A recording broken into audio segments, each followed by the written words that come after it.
Bismillah, Assalamualaikum warahmatullahi wabarakatuh. Alhamdulillah, wassalatu wassalam ala rasulillah, amma ba'du. Jamaah yang dirahmati Allah Ta'ala, kita ingin bahas hadis arba'in nomor 2. Kita bacakan hadisnya, bismillahirrahmanirrahim. Wa an Umar radhiyallahu anhu aidon qala. Dari Umar bin Khattab, semoga Allah meridhoinya, dia berkata, bainama nahnu julusun inda Rasulillahi sallallahu alaihi wasallam dzata yaumin. Suatu hari kami duduk dekat Rasulullah sallallahu alaihi wasallam, ittala'a alaina rajulun syadidu bayadis thiyab, syadidu sawadis sya'r. Tiba-tiba datang seorang laki-laki yang berpakaian sangat putih dan berambut sangat panjang. La yura alaihi atharus safar, tidak terlihat tanda-tanda bekas dalam perjalanan jauh. Tidak ada tanda-tanda itu. Wala ya'rifuhu minna ahadun, dan di antara kami tidak seorang pun yang mengenalnya. Hatta jalasa ilan Nabi sallallahu alaihi wasallam, kemudian orang tersebut duduk di depan Nabi Muhammad sallallahu alaihi wasallam. Fa asnada rukbataihi ila rukbataihi wa wada'a kaffaihi ala fakhidhaihi. Kemudian orang tersebut menempelkan lututnya kepada lutut Nabi dan meletakkan kedua tangannya di atas kedua pahanya. Dalam riwayat Nasa'i, orang tersebut meletakkan kedua tangannya di atas kedua paha Nabi Muhammad sallallahu alaihi wasallam. Wa qala, ya Muhammad, akhbirni anil Islam. Kemudian orang tersebut bertanya kepada Nabi sallallahu alaihi wasallam, wahai Muhammad, beritahu aku tentang Islam. Faqala Rasulullah sallallahu alaihi wasallam, maka Rasul sallallahu alaihi wasallam menjawab, al-Islamu antashhada alla ilaha illallah wa anna muhammadar rasulullah wa tuqimas shalah wa tutiyaz zakah wa tasuma ramadan wa tahujjal baita man istata'ta wa tahujjal baita in istata'ta ilaihi sabila. Islam itu, kata Nabi Muhammad sallallahu alaihi wasallam, adalah engkau bersaksi bahwa tiada Tuhan yang berhak disembah kecuali Allah dan Muhammad utusannya, menegakkan sholat, menunaikan zakat, puasa Ramadan, dan haji bila engkau mampu. Qala sodakta. Orang tersebut mengatakan, engkau benar. Fa'ajibna lahu yas'aluhu wa yusaddiquhu. Kata para sahabat nih jamaah, kami heran. Kok dia bertanya, dia juga yang membenarkan jawabannya. Qala fa'akhbirni anil iman. Qala antu minabillahi wa malaikatihi wa kutubihi wa rusulihi wal yaumil akhiri wa tu'mina bil qadari khairihi wa syarrihi. Kemudian orang itu bertanya lagi, tolong beritahu kepadaku tentang iman.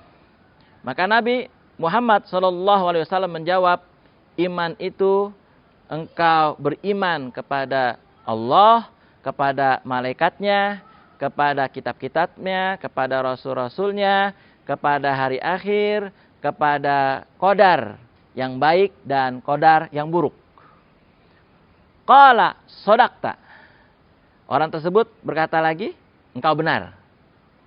Qala fa'akhbirni anil ihsan. Qala anta budallaha ka'annaka tarahu fa in lam takun tarahu fa innahu yaraka. Ihsan itu, kata Nabi Muhammad sallallahu alaihi wasallam, adalah engkau beribadah kepada Allah seolah-olah engkau melihat Allah. Jika engkau tidak bisa melihat Allah, sesungguhnya Allah melihat kamu. Itu ihsan. Qala sodakta. Kata orang tersebut, engkau benar. Qala. Orang itu bertanya lagi.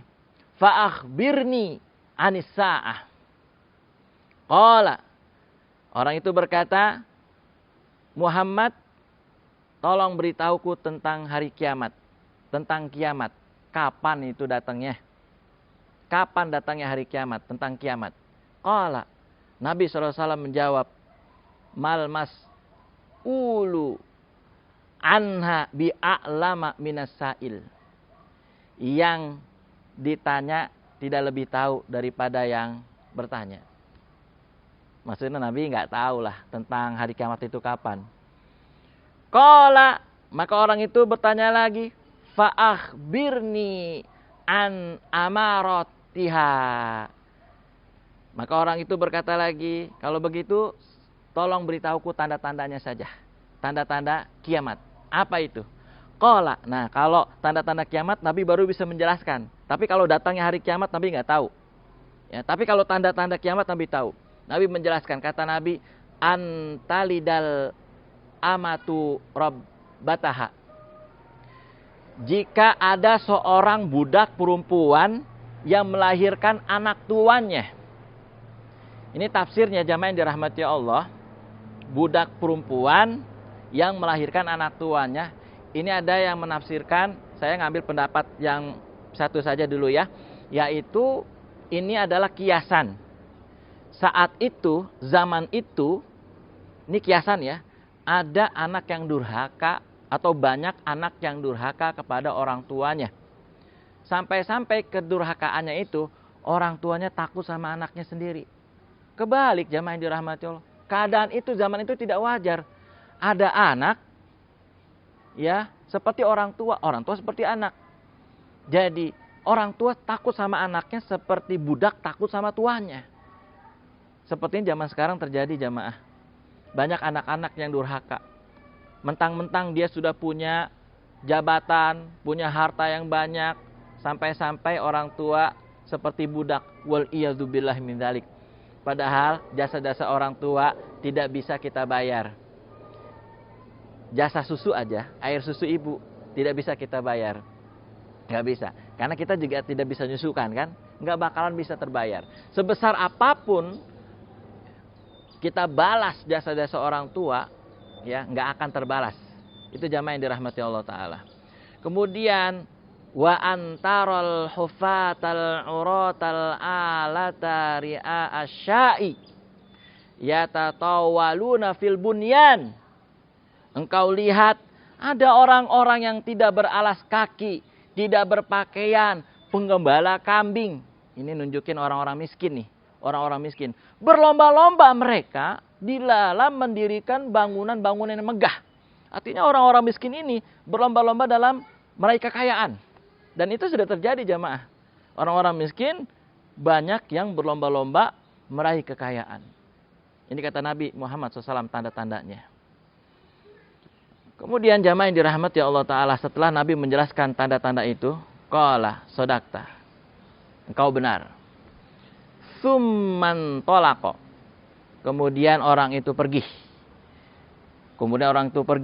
Falabistu malian. Aku terdiam beberapa waktu. Summa qala. Kemudian Nabi bertanya kepadaku. Ya Umar, atadri manis sa'il. Nabi bertanya kepadaku, kata Umar. Wahai Umar, tahukah? Maukah engkau aku beritahu? Atau tahukah kamu? Siapa orang yang bertanya tadi? Qultu, Umar menjawab, Allahu wa rasuluhu a'lam. Allah dan Rasulnya lebih tahu daripada aku. Qala, kata Nabi SAW, fa innahu Jibril atakum yu'allimukum dinakum. Atakum yu'allimukum dinakum. Dia adalah Jibril yang datang kepada kalian mengajarkan kepada kalian agama kalian, yaitu dasar-dasar tentang agama kalian, yaitu tentang Islam, tentang iman, dan tentang ihsan. Jamaah yang dirahmati Allah Ta'ala, rawahu Muslim. Hadis ini riwayat Imam Muslim. Nah, ada satu yang ingin saya tambahkan dari hadis Nabi SAW ini, bagaimana malaikat Jibril yang menyamar menjadi manusia mengajarkan kepada kita kesopanan dalam majlis ilmu. kesopanan ketika dalam berkumpul. Pakaiannya bagus, wangi, bersih. Itu seharusnya yang kita teladani. Kemudian bagaimana akhlak malaikat Jibril mengajarkan kepada kita semuanya duduk berhadapan dengan Nabi dengan sangat akhlaknya yang mulia, dengan sangat sopan. Lututnya ditempelkan ke lutut Nabi, kemudian kedua telapak tangannya ditempelkan ke pahanya, ya. Jadi sopan banget. Ini mengajarkan kesopanan di dalam majelis ilmu jamaah yang dirahmati Allah. Nah, harusnya seperti itulah. Kita sampaikan kepada jamaah, sekarang kan lagi pandemi. Maka kalau kita ngaji di Zoom, di online, juga harus diperhatikan adab-adabnya. Jangan sampai ustadznya rapi, pakaiannya rapi, ya, cuman jamaahnya dengerin ilmunya, malah justru main-main. Pakaiannya ngasal gitu ya. Tetap adab majelis ilmu di offline maupun di online sama. Tetap ditunaikan adabnya. Pakai pakaian yang rapi, ya. Tidak sambil tiduran, bahkan lihat games, naudzubillah, lihat sosial media. Fokus kalau ngaji di Zoom tetap dengarkan apa yang disampaikan oleh para ustadz. Biar ilmunya berkah, biar ilmunya nyampe. Insya Allah jamaah yang dirahmati Allah, ini hadis yang sangat penting tentang Islam, iman, dan ihsan. Mudah-mudahan semua ada dalam diri kita jamaah. Iman, Islam, iman, dan ihsan. Apalagi ihsan itu derajat yang paling tinggi itu jamaah. Ya, kalau sudah ihsan, ini pejabat-pejabat nih kalau sudah mencapai derajat ihsan, negeri ini baldatun taibatun warobun gofur. Sejahtera negeri ini, pasti itu. Ayo dong pejabat-pejabat. Ihsannya mana? Ya, ayo kalau kalian bertugas, kalau Anda bertugas memegang amanah, ya, itu tunaikan amanah dengan sebaik-baiknya. Pikirin rakyat, jangan pikirin diri sendiri. Ya, jangan aji mumpung. Ntar abis ini nggak menjabat lagi saya. Akhirnya dikorupsi uang rakyat, uang negara. Jangan jamaah. Kalau bisa mah pikirannya seperti Agus Salim. Tuh, pejabat-pejabat zaman dulu. Ya, seperti sahabat-sahabat Nabi yang memikirkan rakyat daripada diri sendiri dan keluarga. Jangan mikirin diri sendiri dan keluarga, pikirin rakyat. Ayo, pikirin kepentingan negara. Kalau Anda menjabat, curahkan pikiran, tenaga, harta, semuanya, jiwa untuk kesejahteraan negara dan rakyat. Jangan mikirin diri sendiri. Ya, itu jamaah yang pesan saya. Munculkan ihsan. Jadi kalau Anda melakukan korupsi, kalau Anda tidak amanah, Anda langsung takut kepada Allah Subhanahu wa taala. Wallahu a'lam bishawab. Wassalamualaikum warahmatullahi wabarakatuh.